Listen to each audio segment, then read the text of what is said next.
Well, I think phone hacking is something quite different. But I do believe that investigative journalism, particularly competitive, does lead to a more transparent and open society, inconvenient though that may be to many people. And I think we are a better society because of it. And I think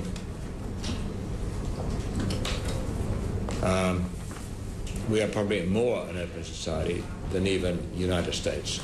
Where do you draw the line with that, if I may ask? Where are the boundaries of legitimate investigation? What's out of bounds? Well, there was a great... Well, we'd done it would have been a terrible outcry. When the...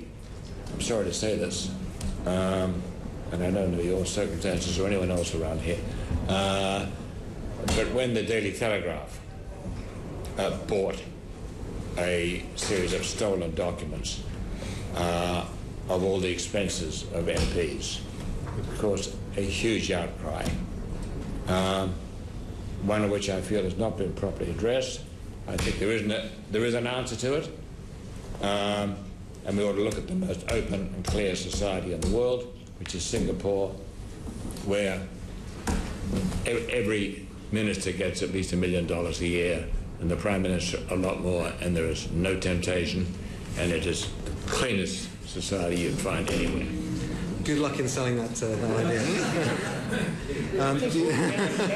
May I help, Mr. Collins? No, I mean that seriously. It is ridiculous that people were reduced to doing what they did.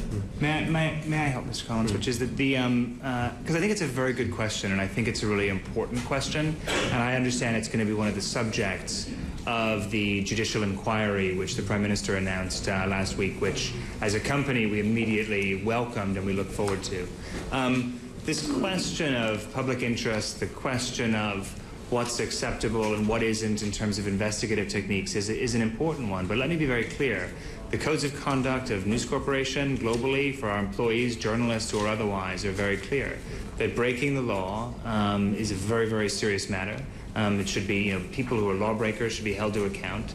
And in the matter of something like phone hacking or topically payments to police and things like that, we just don't think they should have any place in our business. So, James Mallow, you would be very clear that within your company, within your organisation, senior people should have been very aware that phone hacking was not only illegal but totally unacceptable. Well, I think after the particularly in light of the successful prosecutions and convictions of the individuals involved in 2007, it could not be taken more seriously. And if new evidence emerges, and as it has in cases, the company acts on it very, very quickly.